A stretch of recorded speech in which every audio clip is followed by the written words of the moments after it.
মক্কি জিন্দেগি।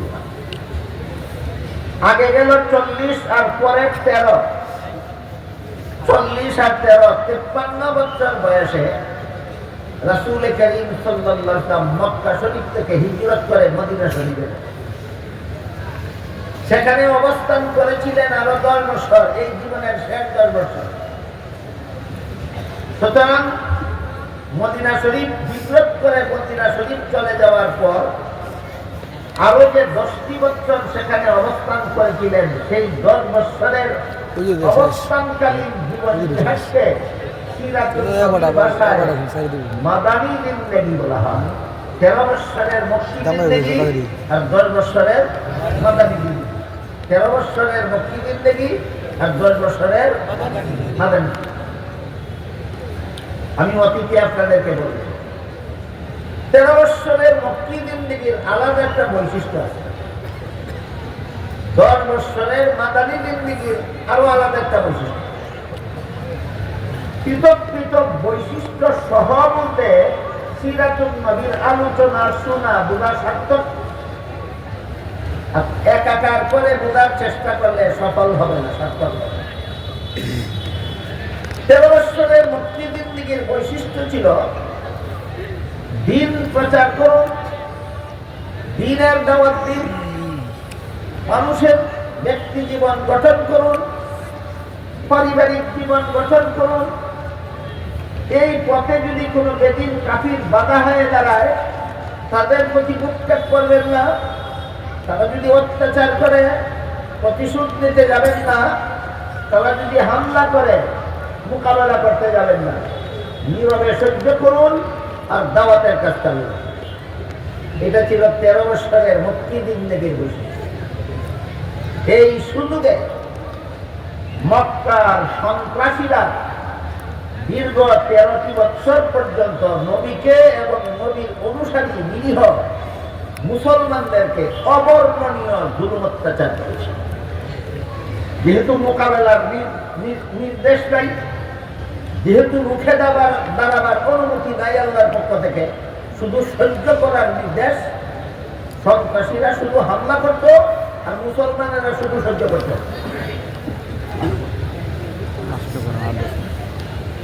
এমত অবস্থায় যখন 13টি বছর চলে গেল, আল্লাহ পাক রব্বুল আলামিন হুকুম দিলেন মক্কা শরীফ ছেড়ে, জন্মস্থান ছেড়ে দেশান্তর হয়ে মদিনা শরীফ চলে যায়।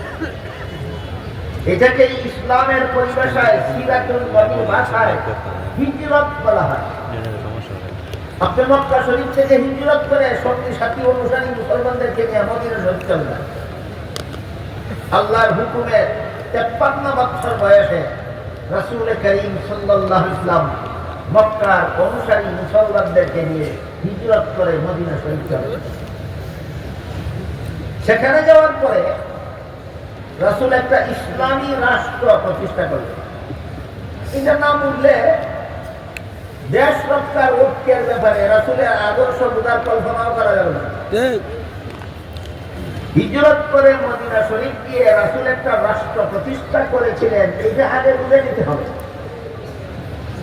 এইটা না বুঝলে কিয়ামত পর্যন্ত মুসলমানদের কোন দেশ রক্ষার ঐক্য কোন ম্যানিফেস্টোতে হবে, কোন রূপ রেখামতে হবে, সেটা বোঝার কল্পনাও করা যাবে না। তাই আগে বুঝে নিতে হবে হিজরতের পর 10 বছরের মাদানী জিন্দেগিতে আল্লাহর রাসূল একটা রাষ্ট্র প্রতিষ্ঠা করেছিলেন। সেই রাষ্ট্রের সংবিধানটা আগে বুঝে নিতে হবে। আমার কথা বুঝে থাকলে বলুন, রাসূল একটা রাষ্ট্র প্রতিষ্ঠা করেছিলেন মক্কি জিন্দেগিতে না মাদানী জিন্দেগিতে? মাদানী জিন্দেগিতে রাষ্ট্র প্রতিষ্ঠা করেছিলেন এবং সেই রাষ্ট্রের পরিচালনার জন্য আল্লাহ রাসূল একটা লিখিত সংবিধান তৈরি করেছেন। কোন ইতিহাসে পাওয়া যায় একমাত্র মুহাম্মদুর রাসূলুল্লাহ সাল্লাল্লাহু আলাইহি ওয়াসাল্লাম সর্বপ্রথম ব্যক্তি পৃথিবীর ইতিহাসে যিনি রাষ্ট্র পরিচালনার জন্য একটা লিখিত সংবিধান তৈরি করেছিলেন। তার আগে দুনিয়ার বিভিন্ন দেশের রাজা বাদশারা যে দেশ শাসন করত, তাদের সুনির্দিষ্ট কোন লিখিত সংবিধান ছিল না। প্রথাগত কতগুলি মূল নীতি, প্রথাগত মুখস্থ করা কতগুলি নীতিমালার ভিত্তিতে তারা দেশ করে। একমাত্র ব্যক্তি মুহাম্মদুর রাসূলুল্লাহ সাল্লাল্লাহু আলাইহি ওয়াসাল্লাম হিজরত করে মদিনা শরীফ যাওয়ার পর একটা রাষ্ট্র প্রতিষ্ঠা করলেন।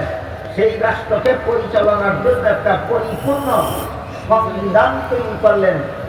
ইতিহাসের ভাষায় সেই সংবিধানটার নাম ছিল মদিনা সনদ। নামটা মনে রাখেন। রাসূল মদিনায় গিয়ে রাষ্ট্র প্রতিষ্ঠা করার পর রাষ্ট্রটা পরিচালনা করার জন্য একটা সংবিধান তৈরি করেছিলেন। ইতিহাসের ভাষায় সংবিধানটার নাম ছিল মদিনা সনদ। এই সংবিধান তৈরির মাধ্যমে রাসূল উম্মতের রাষ্ট্র পরিচালনার একটা মূলনীতি শিক্ষা দিলেন। সেটা হলো রাষ্ট্রের নাগরিকরা যদি এই রাষ্ট্রে সুখে শান্তিতে বসবাস করতে চায়, নিয়ম শৃঙ্খলা বজায় রেখে যদি জীবনযাপন করতে চায়, তাহলে এর জন্য কিছু নীতিমালা লিখিতভাবে থাকতে হবে, যাকে আমাদের বর্তমান পরিভাষায় আইন শৃঙ্খলা বলা হয়। এইভাবে দেশের সমস্ত জনগণকে সরকারি আইন শৃঙ্খলা মেনে চলতে হবে। দেশকে সুশাসন করতে হলে, দেশকে শান্তিপূর্ণভাবে শাসন করতে হলে আইন শৃঙ্খলার ব্যবস্থা দেশের মধ্যে চালু করতে হবে। এই সংবিধান তৈরির মাধ্যমে রাসূল উম্মতকে এই রাষ্ট্রের এই আদর্শ শিক্ষা দিলেন। দূরে থাকতে বলবেন আইন শৃঙ্খলা ছাড়া দেশ শান্তিতে চলবে না অশান্তিতে পড়বে? এই জন্য সংবিধান লাগবে। আইন শৃঙ্খলা ঠিক রাখতে হবে।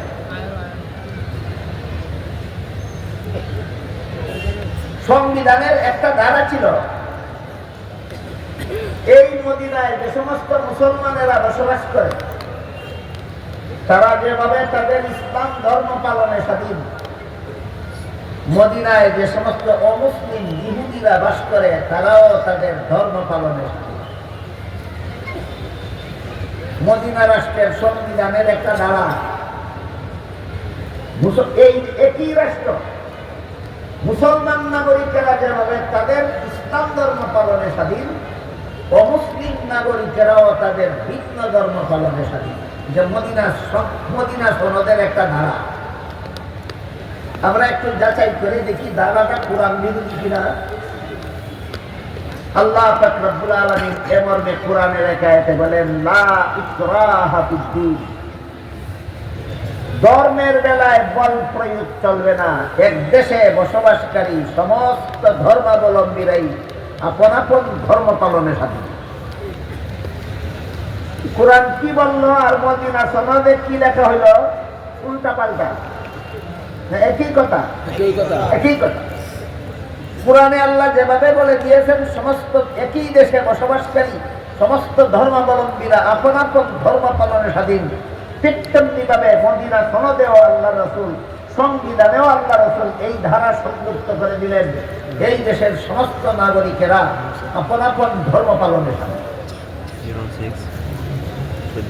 কাজেই রাসূলের সংবিধানে ধর্মীয় স্বাধীনতা স্বীকৃত হলো। রাসূলের সংবিধানে কি স্বাধীনতা স্বীকৃত হলো? ধর্মীয় স্বাধীনতা স্বীকৃত। একই দেশে বসবাসকারী সমস্ত ধর্মাবলম্বীরাই আপন আপন ধর্ম পালনের।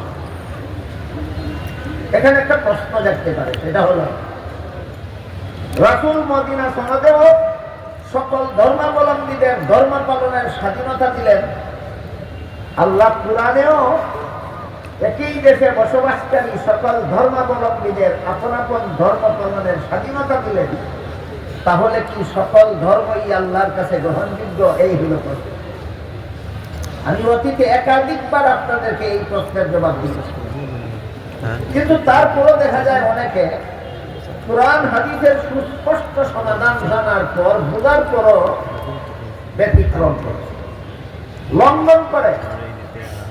কি ভুলে যায় নাকি জেনে শুনে লঙ্ঘন করে, আল্লাহই ভালো জানেন। কাজে আপনারা যেন ভুলে না যান এবং লঙ্ঘন করার অপচেষ্টাও না চালান, সেজন্য আজকে আবারও এই প্রশ্নের জবাব দিচ্ছি যে সব ধর্মই কি আল্লাহর কাছে গ্রহণযোগ্য? তা না হলে আল্লাহ সব ধর্ম পালনের স্বাধীনতা দিলেন। এই প্রশ্নের সুস্পষ্ট সমাধান দিয়েছেন আল্লাহ সূরা আলে ইমরানের 85 নম্বর আয়াত। সেখানে আল্লাহ বলেন, মান ইয়াবতাগি গায়রাল ইসলামি দীনান ফালাই ইউকবালা মিনহু ওয়া হুয়া ফিল আখিরাতি মিনাল খাসিরিন। এর অর্থ হলো আল্লাহ বলেন, ইসলাম ছাড়া ভিন্ন কোন ধর্ম আল্লাহর কাছে গ্রহণযোগ্য হবে না।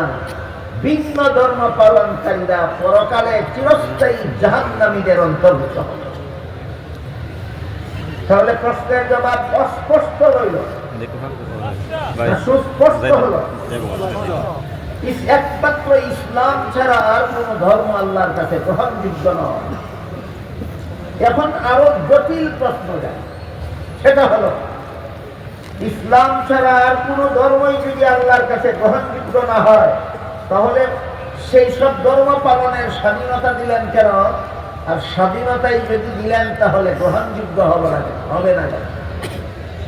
এই প্রশ্নের জবাব অতীতে আমি আপনাদের একটি উদাহরণের মাধ্যমে দিয়েছি, আজকে আবারও দিচ্ছি। যে কোনো শিক্ষা প্রতিষ্ঠানে শিক্ষাদান সমাপ্ত করার পর পরীক্ষা হয় ছাত্রদের। Azimuddin high school মাঠটিরা, Azimuddin high school মাঠের পাশ দিয়ে যে রাস্তা শহরে ঢুকেছে, এই রাস্তা দিয়ে আমি একাধারে 3 বছর জামিয়া ইন্ডিয়ায় আসা যাওয়া করেছি লেখাপড়া করার। তখন থেকে আমি জানি যে আজিমউদ্দিন হাই স্কুল মাঠ, এই আজিমউদ্দিন হাই স্কুলে যত ক্লাসে যত ছাত্ররা পড়ে তাদের কমপক্ষে বৎসরাংশে কোনো পরীক্ষা হয় কিনা? পরীক্ষার্থী ছাত্ররা যখন পরীক্ষার প্রশ্নপত্র হাতে নিয়ে বসে, সমস্ত পরীক্ষার্থীরাই কি প্রশ্নের সঠিক জবাব লেখে না অনেকে ভুলও লেখে? ভুল লেখার দ্বারা পাস করার সম্ভাবনা আছে না? নিশ্চিত হই। তাহলে পরীক্ষক এবং শিক্ষকরা ভুল লিখতে বাধা দেয় না কেন? যেই লেখার কারণে ফেল করবে এমন লিখতে বাধা দেয় না কেন? আর বাধাই যদি দিল না তাহলে ফেল করবে কেন? এই প্রশ্নের যে জবাব, ইসলাম ছাড়া অন্য ধর্ম পালনকারী যদি জাহান্নামেই যাবে, তাইলে আমরা তাদেরকে বাধা দেব না কেন? আর বাধাই যদি দেব না তাহলে গ্রহণযোগ্য হবে না কেন? এই প্রশ্নেরও সেই জবাব। উভয় প্রশ্নেরই কি জবাব হল নিয়ম রক্ষার জন্য, গ্রহণযোগ্যতার কারণে নয়। পরীক্ষার্থী ছাত্র প্রশ্নের জবাব ভুল লিখলে বাধা দেওয়া যাবে না, গ্রহণযোগ্যতার কারণে নয়, নিয়ম রক্ষার জন্য। বাধা দিলে এটা পরীক্ষাই থাকে না। আপনারাই বলুন, পরীক্ষার্থী ছাত্র প্রশ্নের জবাব ভুল লিখতে যদি কেউ বাধা দেয়, এটা পরীক্ষা থাকে? পরীক্ষাই থাকে না।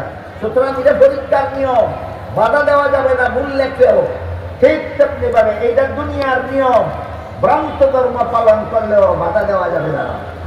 গ্রহণযোগ্যতার কারণে না নিয়ম রক্ষার জন্য? এই সুযোগে যদি কোনো পরীক্ষার্থী ছাত্র ইচ্ছা মতো প্রশ্নের জবাব ভুল লেখে, তাহলে যেভাবে তার কপালে ঘোরার দিন ছাড়া আর কিছু নাই, ঠিক তেমনি ভাবে এই সুযোগে যদি দুনিয়াতে কেউ ইসলাম ছাড়া আর কোনো ধর্ম পালন করে, তার কপালে ও ঘোরার দিন ছাড়া আর কিছু নেই। ঘোরার দিন নয়, জাহান্নাম ছাড়া আর কিছু নেই।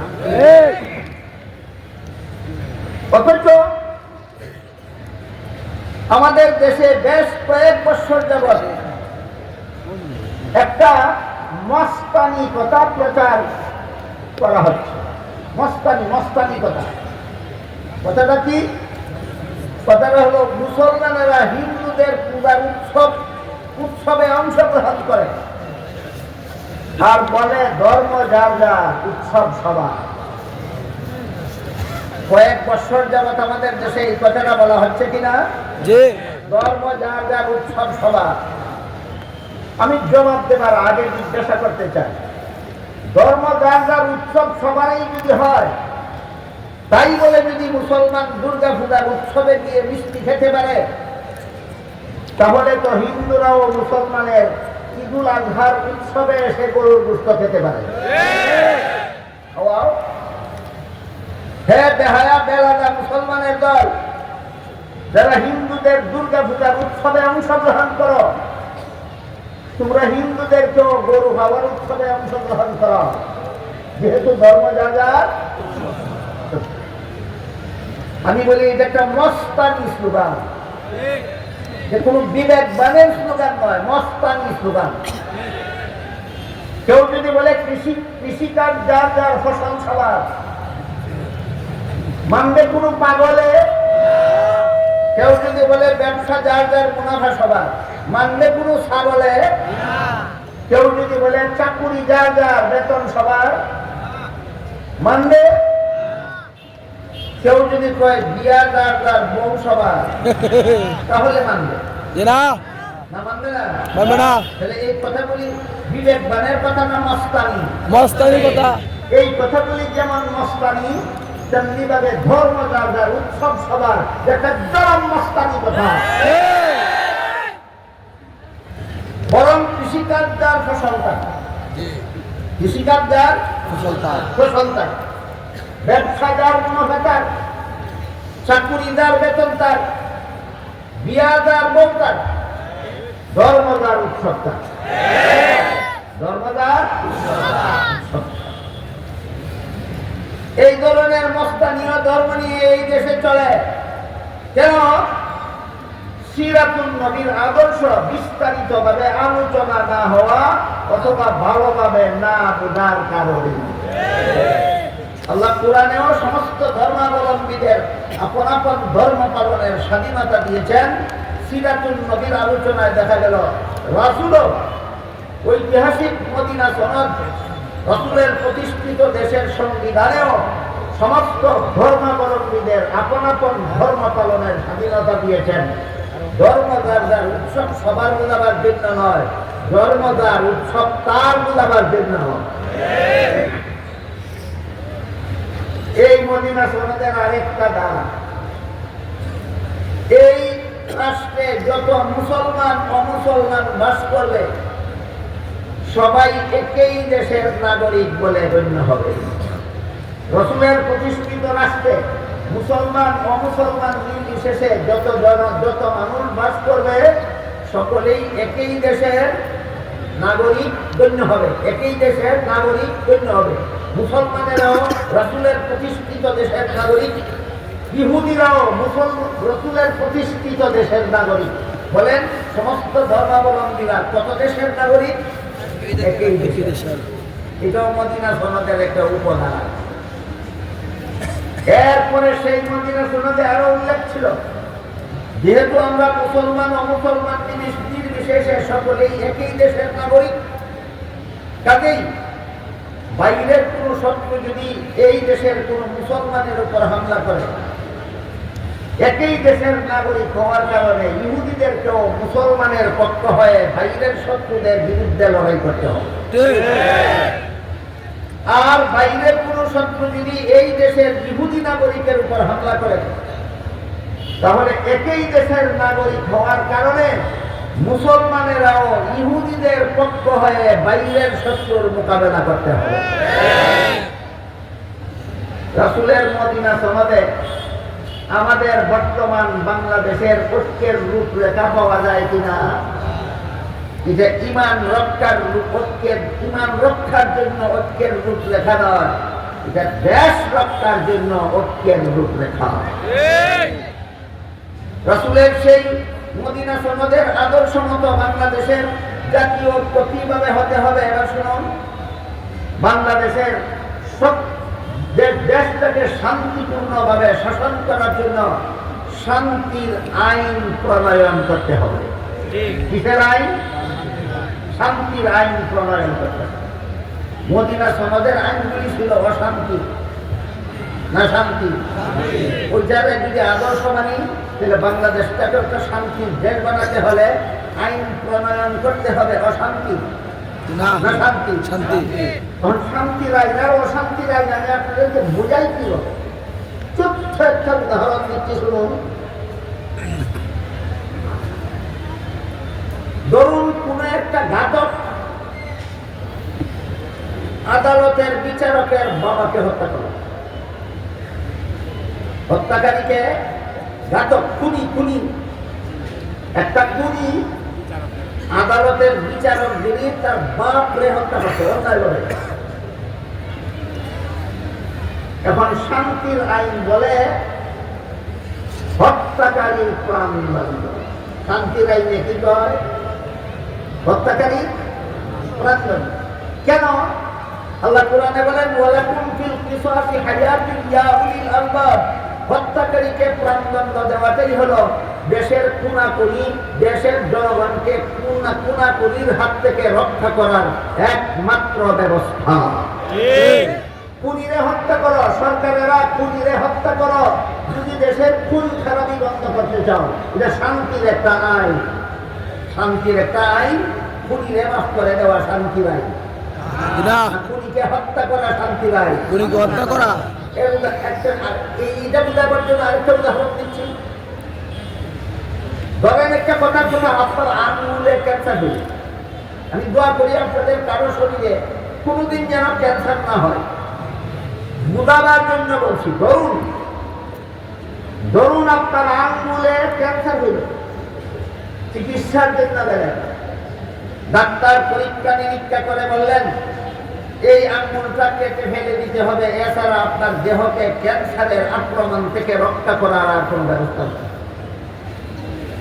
এমন অবস্থা আপনার আঙুলটা আদর করে রেখে দেওয়াই শান্তির ব্যবস্থা, না কেটে ফেলে দেওয়াই শান্তির ব্যবস্থা। কেটে ফেলে দেওয়া, যেভাবে ক্যান্সারে আক্রান্ত আঙ্গুলটা কেটে ফেলে দেওয়াই শান্তির একমাত্র ব্যবস্থা, তেমনি ভাবে আল্লাহ বলেন খুনিদেরকে হত্যা করাই দেশের খুন খারাপি বন্ধ করার একমাত্র ব্যবস্থা। শান্তির আইনের একটা উদাহরণ দিই। এবার আপনারা যে দেশে বাস করেন, এই দেশের একটা এই দেশে এই ব্যাপারে কি আইন আছে বলি? আপনারা পাকিস্তান বাস করেন না হিন্দুস্তান? বাংলাদেশ শোনেন, আপনাদের বাংলাদেশে এই ব্যাপারে কি আইন আছে?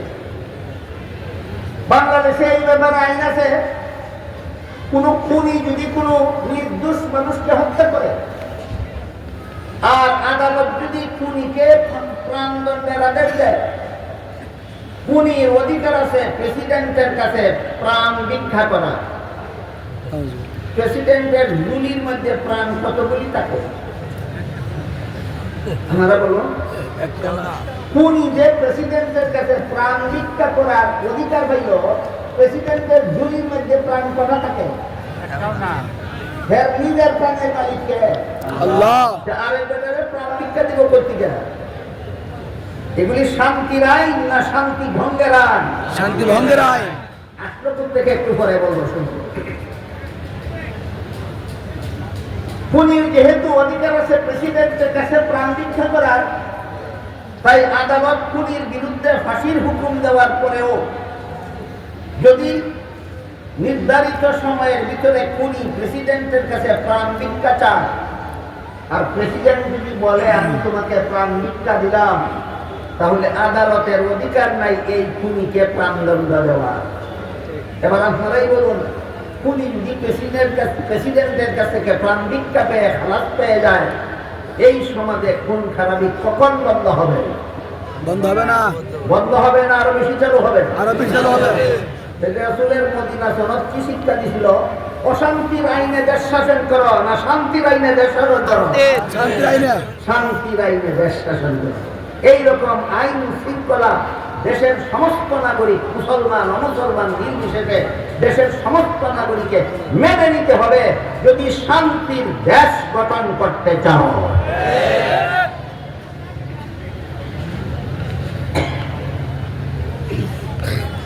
বাংলাদেশে এই আইনটা আসলো কোথা? এটা বাংলাদেশের কোন সরকারের রচিত আইন নয়। এটা বাংলাদেশ যারা শাসন করে এদের গাড়ে সুয়ার হওয়া একটা পাকিস্তানি মুখ, পাকিস্তানি মুখ বলি আমি।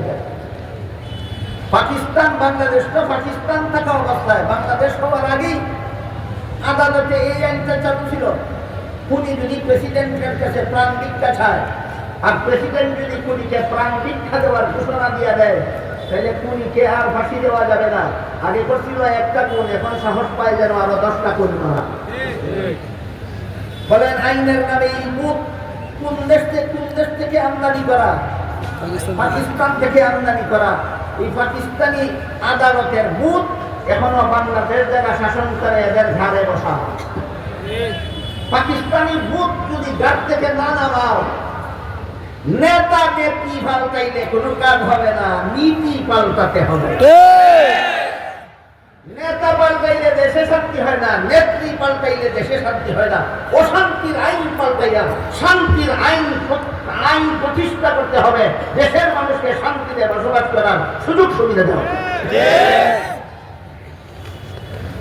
বাংলাদেশের মানুষ বেশি খাবার নীতি পাল্টানি না, নেত্রী পাল্টানি। বাংলাদেশের মানুষ এখন বেশি খাবার নীতি পাল্টানির জন্য না নেত্রী পাল্টানির জন্য? নেত্রী। একজন নেত্রী সরাইছে আর একজন নেত্রী বসাইছে। একজন নেত্রী সরাইছে আর একজন নেত্রী বসাইছে। যে নেত্রীকে বসাইবে সেই নেত্রী অতীতে কোনোদিন এই গতিতে বসেনি। তখন এই নেত্রী যখন দেশে বসা ছিল তখন দেশে শান্তি ছিল। তাহলে আবার এই নেত্রী বসে একদিন শান্তির নামে কুড়িপুরার দিন উঠা পাইবা তোমরা। এই জন্য শান্তিতে দেশ শাসনের জন্য আইন শৃঙ্খলা শিখতে হবে রাসূলের ওই মদিনা সনদের সংবিধান থেকে, রাসূলের সংবিধান থেকে। দেশের শান্তি প্রতিষ্ঠার আদর্শ শিখতে হবে, সংবিধানের আইন শৃঙ্খলা নির্ধারণ করার আদর্শ শিখতে হবে রাসূলের ঐতিহাসিক মদিনা সনদ থেকে। এমত অবস্থায় আইন শৃঙ্খলা সাব্যস্ত হওয়ার পর যদি দেশের কোনো নাগরিক মুসলমান হোক বা মুসলমান হোক, সংবিধান শান্তির আইনের সংবিধান রচিত হলে পরে দেশের কোনো নাগরিক মুসলমান হোক অথবা অমুসলমান হোক, সবাইকে এই আইন নীতিমালা এই সংবিধান মেনে নিতে হবে। কোনো নাগরিক যদি এই শান্তির আইন ভঙ্গ করে অথবা অমান্য করে, সাথে সাথে তাকে আদালতে হাজির করে আইনের আওতায় এনে শাস্তির ব্যবস্থা করতে হবে। এটা হইল দেশ রক্ষার জন্য ঐক্যের রূপরেখা। দেশ রক্ষার জন্য ঐক্যের রূপরেখা।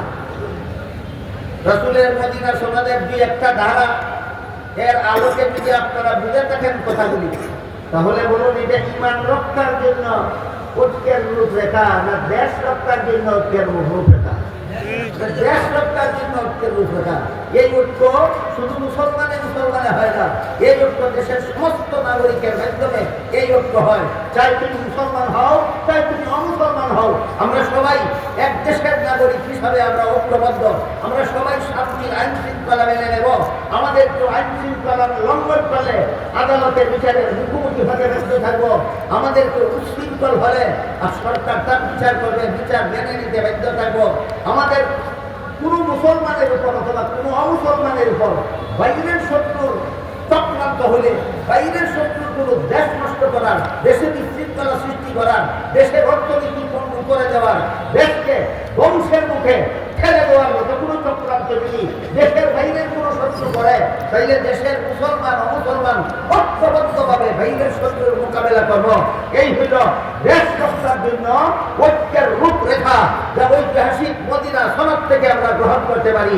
এটা হইল মুহাম্মদুর রাসূলুল্লাহর আদর্শ। এবার বলুন, বাংলাদেশটাকে অর্থনৈতিকভাবে পঙ্গু করে দেওয়া, বাংলাদেশে আইন শৃঙ্খলা বিনষ্ট করে দেওয়ার জন্য, বাংলাদেশের সাম্প্রদায়িক সম্প্রীতি ধ্বংস করে দেওয়ার জন্য, গোটা দেশটাকে ধ্বংসের মুখে ঠেলে দেওয়ার জন্য দেশের বাইরের কোন শত্রু ভিতরের কোন মির্জাফরের দলকে নিয়ে চক্রান্ত চালাচ্ছে কিনা? যারা বর্তমান দেশ সম্পর্কে কিছু না কিছু ওয়াকিফ, বর্তমান বাংলাদেশ সম্পর্কে যারা কিছু না কিছু জানেন, কিছু না কিছু বুঝেন, তারা বলুন বর্তমানে বাংলাদেশের আইন শৃঙ্খলা বিনষ্ট করে দেওয়ার জন্য, সাম্প্রদায়িক সম্প্রীতি বিনষ্ট করে দেওয়ার জন্য, বাংলাদেশের অর্থনীতি পঙ্গু করে দেওয়ার জন্য, বাংলাদেশটাকে ধ্বংসের মুখে ফেলে দেওয়ার জন্য বাইরের কোন শত্রু, ভিতরের কোন দালালদেরকে নিয়ে চক্রান্ত চালাচ্ছে কিনা? এই চক্রান্তের মোকাবেলায় শুধু মুসলমানদের এগিয়ে আসতে হবে। তাহলে কারা কারা? দেশের সমস্ত নাগরিক, দেশের সমস্ত নাগরিক। এই বিধান শিখলাম কোথায়? ঐতিহাসিক মদিনা সনদে। মনে নাই? মদিনা সনদের উল্লেখ ছিল, মদিনার কোন মুসলমানের উপর বাইরের কোন শত্রু আক্রমণ করলে মুসলমান ও মুসলমান নির্বিশেষে সবাই মিলে তার মোকাবিলা করতে হবে। মদিনার কোন ইহুদিকে বাইরের কোন শত্রু আক্রমণ করলে ইহুদিদের সাথে মুসলমান তাদের কাঁধ মিলিয়ে বাইরের শত্রুর মোকাবিলা করতে হবে। মদিনা সনদের উল্লেখ ছিল কিনা? তাহলে মদিনা সনদ যদি আমাদের আদর্শ হয়ে থাকে, শান্তির দেশ গড়া মুহাম্মদুর রাসূলুল্লাহ যদি আমাদের আদর্শ হয়ে থাকেন জীবনের সর্বস্তরের জন্য, তাহলে বর্তমান বাংলাদেশের এই অস্থিতিশীল পরিস্থিতির হাত থেকে বাংলাদেশকে রক্ষা করার জন্য, দেশ রক্ষার জন্য ঐক্যের দরকার আছে কিনা? এই ঐক্যটা কিসের ভিত্তিতে হবে? মদিনা সনদের ভিত্তিতে হবে। ঐক্যটা কিসের ভিত্তিতে হবে? মদিনা সনদের ভিত্তিতে। এই হল দেশ রক্ষার জন্য ঐক্যের রূপরেখা। আদর্শ পাবো কোথায়? সিরাতুন নবীতে। সিরাতুন নবীর ওই মদিনা সনদের থেকে আমরা এই আদর্শ গ্রহণ করব। আর একটা ঐক্য হলো ঈমান রক্ষার ঐক্য। আর একটা ঐক্য কি? ঈমান রক্ষার ঐক্য। ঈমান রক্ষার ঐক্যের ধারা ভিন্ন রকম, ঈমান রক্ষার ঐক্যের মূলনীতি ভিন্ন রকম। আল্লাহ পাক রব্বুল আলামিন পবিত্র কোরআনে লেখাতে বলেন, وَاعْتَصِمُوا بِحَبْلِ اللَّهِ جَمِيعًا وَلَا تَفَرَّقُوا।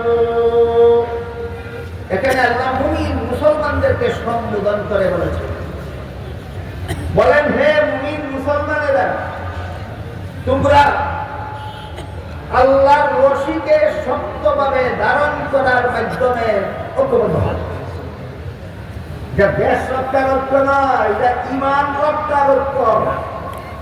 এই জন্য আল্লাহ এখানে নির্দেশটা মুমিন মুসলমানদের সম্বোধন করে দিয়েছেন, হে মুমিন মুসলমানেরা, তোমরা আল্লাহর রশিকে শক্তভাবে ধারণ করার মাধ্যমে ঐক্যবদ্ধ হও।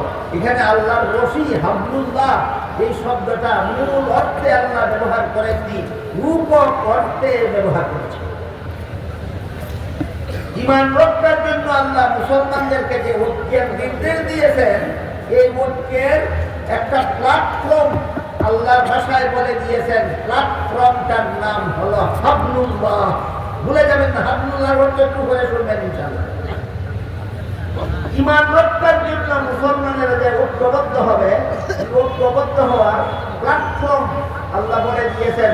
আল্লাহর বর্ণিত ভাষায় প্ল্যাটফর্মটার নাম হাবলুল্লাহ। এর বাংলা অর্থ হলো আল্লাহর রশি। হাবলুল্লাহ শব্দের বাংলা অর্থ কি? আল্লাহর রশি। আল্লাহর রশি। এই রশি শব্দটা আল্লাহ এখানে মূল অর্থে ব্যবহার করেননি, রূপক অর্থে ব্যবহার করেছেন। এখন কেউ যদি এমন থাকেন যিনি মূল অর্থ আর রূপক অর্থের পার্থক্য বুঝেন না, তাহলে তো তাকে আগে ওইটা আগে বুঝে আসতে হবে, তারপরে চিন্তিত করতে হবে। যেমন ধরেন সেহরি খাওয়ার নির্দেশ দিয়ে আল্লাহ কোরআনের আয়াতে বলেন, فَكُلُوا وَاشْرَبُوا حَتَّى يَتَبَيَّنَ لَكُمُ الْخَيْطُ الْأَبْيَضُ مِنَ الْخَيْطِ الْأَسْوَدِ مِنَ الْفَجْرِ। হে মুমিন মুসলমানেরা, তোমরা ততক্ষণ পর্যন্ত সেহরি খাও যতক্ষণ পর্যন্ত সাদা সুতা আর কালো সুতা পৃথকভাবে দেখা না যায়। এখানে সাদা সুতা আর কালো সুতা দুইটা শব্দ আল্লাহ ব্যবহার করার কারণে আয়াত নাযিলের পর একজন সাহাবী সেহরি খেতে বসলেন, এক পায়ে একটা সাদা সুতা বাঁধলেন আর এক পায়ে একটা কালো সুতা বাঁধলেন। যতক্ষণ পর্যন্ত কোনটা কালো কোনটা সাদা পৃথকভাবে দেখা না গেল, ততক্ষণ পর্যন্ত সেহরি খেলেন। পরের দিন সকালে রাসূলের কাছে ঘটনা বর্ণনা করা হলে রাসূল পরিষ্কার করে দিলেন, এখানে সাদা সুতা কালো সুতা শব্দ দুইটা মূল অর্থে ব্যবহৃত নয়, রূপক অর্থে। সাদা সুতা বলতে আল্লাহ ভোর রাতের পূর্ব আকাশের সাদা রং বুঝিয়েছেন। কালো সুতা বলতে আল্লাহ ভোর রাতে পূর্ব আকাশের কালো রং বুঝিয়েছেন। এখানে কালো সুতা অর্থ আকাশের কালো রং, সাদা সুতা অর্থ আকাশের সাদা রং। তাহলে কালো সুতা আর সাদা সুতা হইল মূল অর্থ, আর সাদা রং আর কালো রং হইল রূপক। ঠিক তেমনি ভাবে ঐক্য সম্বলিত আয়াতে যে আল্লাহ বলেছেন, হে মুমিন মুসলমানেরা, তোমরা আল্লাহর রশিকে মজবুত ভাবে ধারণ করার মাধ্যমে ঐক্যবদ্ধ হও। এখানে ওইখানে সুতা বলেছিলেন রূপ করতে, এখানে রশি বলেছেন রূপ করতে। এখানে রশি বলতে আল্লাহ তোমরা যে দড়ি বলতে যেটা বলো সেটা নয়, এখানে রশি বলতে আল্লাহ বুঝিয়েছেন আল্লাহর দিন। এখানে হাবলুল্লাহ মানে দীনুল্লাহ, আল্লাহর রশি মানে আল্লাহর দিনকে সত্যভাবে ধারণ করার মাধ্যমে মুসলমান তোমরা ঐক্যবদ্ধ হও। মুসলমানের ঐক্যবদ্ধতা হবে ঈমান রক্ষার ঐক্যবদ্ধতা। যে আয়াতে আল্লাহ মুসলমানদেরকে ঐক্যবদ্ধ হওয়ার নির্দেশ দিয়েছেন, সেইখানে ঐক্যের নির্দেশ দেওয়ার আগেই ঐক্যের ঠিকানাটা চিহ্নিত করে দিয়েছেন। মুসলমান ঐক্যবদ্ধ হবে যে ঠিকানায় গিয়ে, সেই ঠিকানাটা হলো আল্লাহর দ্বীন। এই ঠিকানাটা হলো আল্লাহর দ্বীন। সবচেয়ে বড় আশ্চর্যের ব্যাপার, আজকাল আমি খুব ঘন ভাবে লক্ষ্য করছি, দেশের বর্তমান পরিস্থিতিতে অনেক লোক মুসলমানদেরকে শুধু বলে, আসো মুসলমানেরা, দেশের বর্তমান প্রেক্ষাপটে ঐক্যের বড় প্রয়োজন, আসো আমরা সব ঐক্যবদ্ধ হয়ে। এটা কি দেশ রক্ষার ঐক্য তাও খুলে বলে না, এটা কি ঈমান রক্ষার ঐক্য তাও খুলে বলে না। কেন বলে না আমি জানি না, হয়তো জানি না দেশ রক্ষার ঐক্যের রূপরেখা একরকম আর ঈমান রক্ষার ঐক্যের রূপরেখা আরেক রকম, জানেই না বললে কি বলে। অথবা জেনে শুনেই বলে না, গুলামানিতে মাছ শিকারের জন্য। মজার ব্যাপার হলো, যারা আজকে ঐক্যের দাওয়াত দিচ্ছে, আসলে সবাই ঐক্যবদ্ধ হই, এরা ঐক্যবদ্ধ হওয়ার পক্ষে কোরআনের এই আয়াতটাকে দলিল হিসাবে পেশ করে যে আল্লাহ এখানে ঐক্যবদ্ধ হওয়ার নির্দেশ দিয়েছেন। কিন্তু আপনাদের লক্ষ্য করার ব্যাপার হলো, আল্লাহ ঐক্যের দাওয়াত আগে দেননি, আগে ঐক্যের প্ল্যাটফর্ম চিহ্নিত করে দিয়েছেন। অমুক প্ল্যাটফর্মে এসে তুমি ঐক্যবদ্ধ হও, প্ল্যাটফর্মটার নাম হলো আল্লাহর দ্বীন। হে মুমিন মুসলমানেরা, আল্লাহর দ্বীন পালনের মাধ্যমে তোমরা ঐক্যবদ্ধ হও। বলেন ঐক্যবদ্ধ হও আগে বলেছেন না আল্লাহর দ্বীন পালনের কথা আগে বলেছেন? আল্লাহর দ্বীন পালনের মাধ্যমে ঐক্যবদ্ধ হও। যারা ঐক্যের দাওয়াত দেয় এরা ঐক্যের প্ল্যাটফর্ম বলে না, আল্লাহ কোরআনের প্ল্যাটফর্ম আগে বলে দিয়েছেন। ঐক্যের ঠিকানাটা কি হবে বলে না, আল্লাহ ঠিকানা আগে বলে দিয়েছেন। তোমাদের ঐক্যের ঠিকানা হলো দ্বীন পালন করা। এখানে সব মুসলমান আছে, ঐক্যবদ্ধ হও। আল্লাহর দ্বীন পালনের মাধ্যমে সমস্ত মুসলমান ঐক্যবদ্ধ হও। এখান থেকে আমরা মনে রাখি, আল্লাহ কোরআনের যে আয়াতে মুসলমানদের ঐক্যবদ্ধ হওয়ার নির্দেশ দিয়েছেন, সেই আয়াতে ঐক্যের নির্দেশ দেওয়ার আগে ঐক্যের ঠিকানা চিহ্নিত করে দিয়েছেন। ঠিকানাটার নাম হলো আল্লাহর দ্বীন। ঠিকানাটার নাম এখন বুঝার দরকার, আল্লাহর দ্বীন বলতে আমি কি বুঝি? আল্লাহর দ্বীন কথাটা, দ্বীন শব্দটা তো আল্লাহ কোরআনের বিভিন্ন আয়াতে বিভিন্ন অর্থে ব্যবহার করেছেন। দ্বীন শব্দকে আল্লাহ কোরআনের সবগুলি আয়াতে একই অর্থে ব্যবহার করেননি, বিভিন্ন আয়াতে বিভিন্ন অর্থে ব্যবহার করেছেন। যেমন ধরুন সূরাতুল ফাতিহার ৩ নম্বর আয়াতে আল্লাহ বলেছেন মালিক ইয়াউমিদ্দিন। এখানে দ্বীন শব্দকে কর্মফল অর্থে ব্যবহার করেছেন। যেহেতু কিয়ামতের দিন সারা দুনিয়ার সমস্ত মানুষের কর্মফল দেওয়া হবে, এই জন্য কিয়ামতের দিনকে আল্লাহ এখানে কর্মফল দেওয়ার দিন বলেছেন। সুতরাং মালিক ইয়াউমিদ্দিন আয়াতে দ্বীন শব্দকে আল্লাহ কর্মফল অর্থে ব্যবহার করেছেন। কিন্তু সূরাতুল বাকারার 256 নম্বর আয়াতে আল্লাহ বলেছেন লা ইকরাহা ফিদ্দীন। একটু আগে আমি বলেছি, এখানে দ্বীন শব্দের অর্থ কর্মফল নয়, এখানে দ্বীন শব্দকে আল্লাহ ধর্ম অর্থে ব্যবহার করেছেন। লা ইকরাহা ফিদ্দীনের অর্থ হলো তোমরা ধর্মের বেলায় বল প্রয়োগ চলবে না, সমস্ত ধর্মাবলম্বীরাই আপন আপন ধর্ম পালন করবে। সামনের কথাগুলি বোঝার সুবিধার্থে একটু দয়া করে লক্ষ্য করুন এবং বলুন তো, মালিক ইয়াউমিদ্দিন আয়াতে দ্বীন শব্দ কোন অর্থে? কর্মফল অর্থে। লা ইকরাহা ফিদ্দীন আয়াতে দ্বীন শব্দ কোন অর্থে? ধর্ম অর্থে। আবার দেখুন সূরা 13 নম্বর আয়াতে আল্লাহ বলেছেন আকিমুদ্দিন।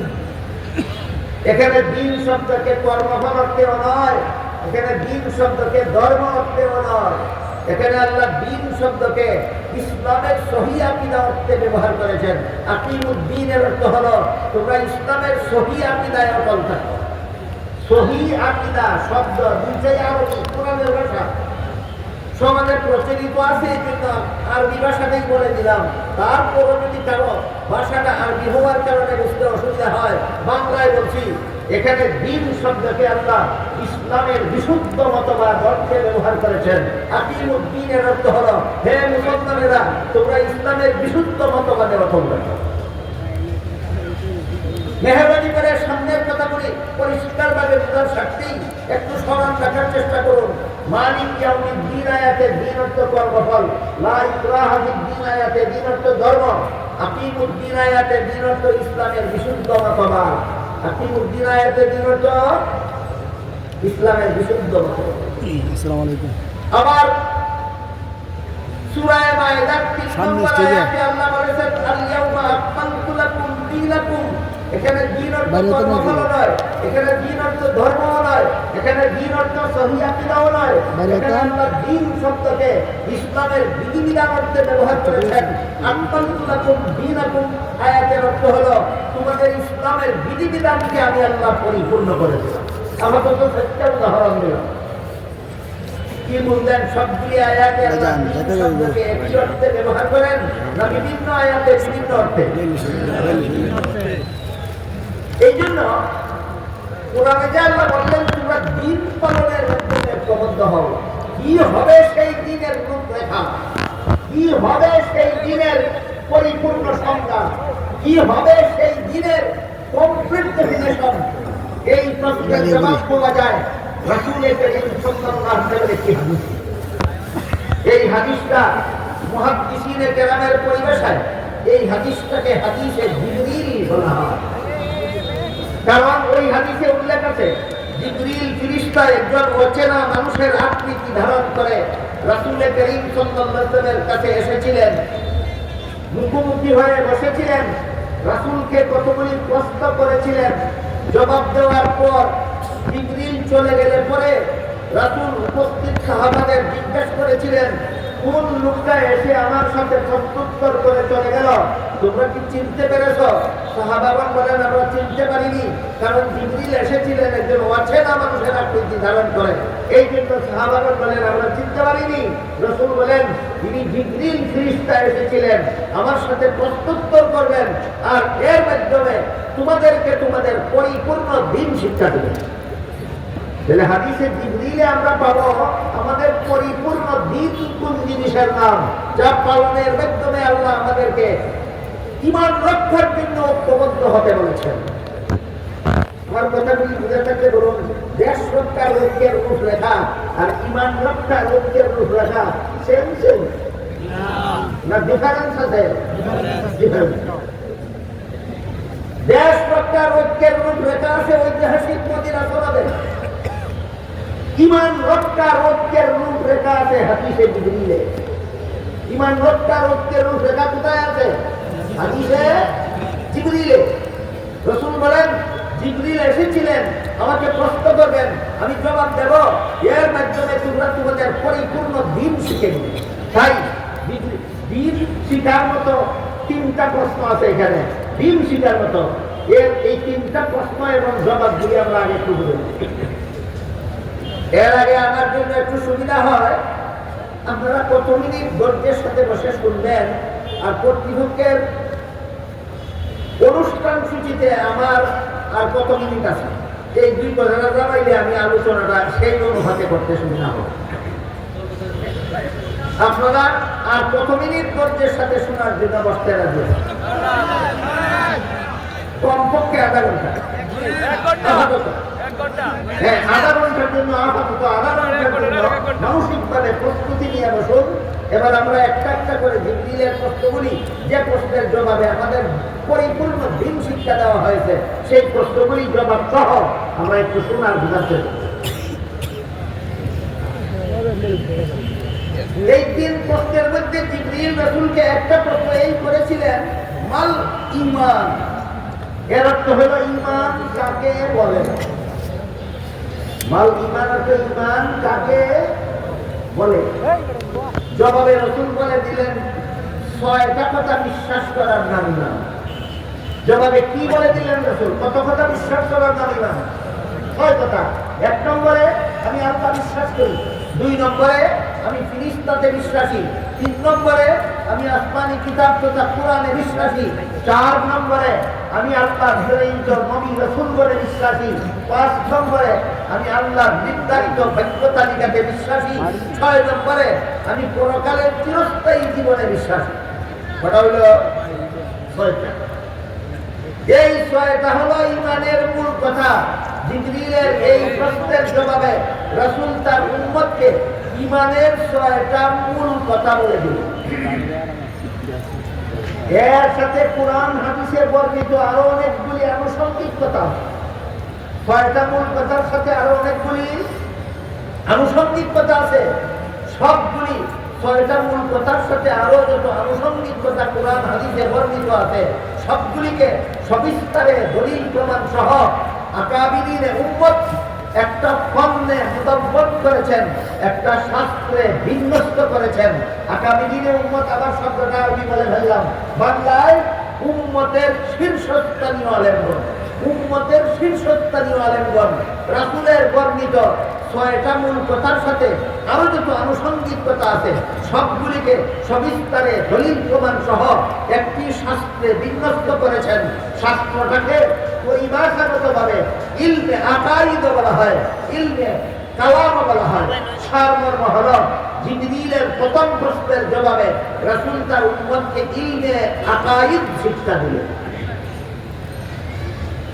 মাদ্রাসার ছাত্ররা নামটা মনে রাখো, জিবরিলের প্রথম প্রশ্নের জবাবে রাসূল উম্মতকে কোন ইলম শিক্ষা দিলেন? আকাইদ শিক্ষা। আপনাদের বুঝার ব্যাপার হলো ইলমে আকাইদ কাকে বলে। আমি যদি কিতাবের ভাষায় বলি তাহলে আলেমগণ এবং মাদ্রাসার ছাত্রগণ ছাড়া আপনারা অন্যরা বুঝবেন না। এই জন্য আমি এমন সরল বাংলায় বলতে চাই যেন সকলে বুঝেন। ইলমে আকাইদ বলে আল্লাহর যে সমস্ত বিধিবিধান শুধুমাত্র অন্তরে বিশ্বাস করতে হয়, শরীরের অঙ্গ প্রত্যঙ্গের দ্বারা পালন করার কিছু নাই, ওই সমস্ত বিধিবিধান জানার নাম ইলমে আকাইদ। যেমন আল্লাহ আছেন শুধু অন্তরে বিশ্বাস করতে হয়, আল্লাহ একজন শুধু অন্তরে বিশ্বাস করতে হয়, আল্লাহ লা শরীক শুধু অন্তরে বিশ্বাস করতে হয়, আদম আলাইহিস সালাম প্রথম নবী অন্তরে বিশ্বাস করতে হয়, মুহাম্মদুর রাসূলুল্লাহ শেষ নবী অন্তরে বিশ্বাস করতে হয়, সমস্ত নবীগণ আজীবন বেগুনাহ অন্তরে বিশ্বাস করতে হয়, সাহাবায়ে কেরাম আজীবন বেগুনাহ নন, প্রথম জীবনে গুনাহ করে থাকলেও শেষ জীবনে তারা যথারীতি সংশোধন হয়ে যথাযথভাবে তওবা করার কারণে আল্লাহ তাদেরকে সব গুনাহ মাফ করে দিয়েছেন, তারা বেগুনাহ অবস্থায় কবরে গিয়েছেন। অন্তরে বিশ্বাস করতে হয়। এইভাবে আল্লাহ যে সমস্ত বিধিবিধান শুধুমাত্র অন্তরে বিশ্বাস করতে হয়, শরীরের অঙ্গ প্রত্যঙ্গের দ্বারা পালন করার কিছু নাই, এই সমস্ত বিধিবিধান জানার নাম ইলমে আকাইদ, যা রাসূল জিবরিলের প্রথম প্রশ্নের জবাবে উম্মতকে শিক্ষা দিলেন।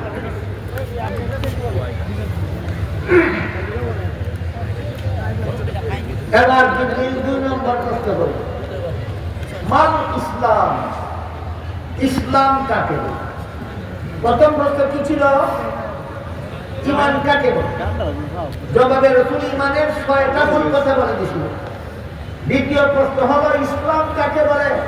জবাবে রাসূল ইসলামের 5টা মূল কথা বলে দিয়েছে। এটা মনে রাখুন, ঈমানের মূল কথা 6টা আর ইসলামের মূল কথা 5টা। এটাও মনে থাকবে না? ঈমানের মূল কথা 6টা আর ইসলামের মূল কথা 5টা। 1 নম্বর মুখে কালেমা উচ্চারণ করা, 2 নম্বর 5 বেলা নামাজ কায়েম করা, 3 নম্বরে রমজান মাসে রোজা রাখা, 4 নম্বরে ধনী হলে যাকাত দেওয়া, 5 নম্বরে সামর্থ্যবানদের হজ করা। এই 5টা মূল কথার সাথে আরো যত আনুষঙ্গিক কথা কোরআন হাদিসে বর্ণিত হয়েছে সবগুলিকে সবিস্তারে দলিল প্রমাণ সহ আকাবিরীদের উম্মতের শীর্ষস্থানীয় আলেমগণ আরেকটি শাস্ত্রে বিন্যস্ত করেছেন। পরিভাষাগতভাবে সেই শাস্ত্রটাকে ইলমে ফিকহ বলা হয়। সারমর্ম হলো জিবরীলের দ্বিতীয় প্রশ্নের জবাবে রাসূল তার উম্মতকে ইলমে ফিকহ শিক্ষা দিয়েছেন। এবার ইলমে ফিকহ সংজ্ঞা, আল্লাহর যে সমস্ত বিধিবিধান শুধু অন্তরে বিশ্বাস করলেই চলে না, শরীরের বাহ্যিক অঙ্গ প্রত্যঙ্গের দ্বারা পালন করতে হয়, ওই সমস্ত বিধিবিধান জানার নাম ইলমে ফিকহ। যেমন উযুর 4 ফরজ, বিশ্বাস করলেই উযু হয় না, হাত মুখ ধুইতে হয়। নামাজের 13 ফরজ, বিশ্বাস করলেই নামাজ হয় না, রুকু সিজদা করতে হয়। তাহলে বুঝে থাকতে বলুন, উযু, গোসল, নামাজ এইগুলি ইলমে আকাইদের বিষয় না ইলমে ফিকহের বিষয়? ইলমে ফিকহের বিষয়। জিবরীলের দ্বিতীয় প্রশ্নের জবাবে রাসূল তার উম্মতকে ইলমে ফিকহ শিখিয়ে দিলেন।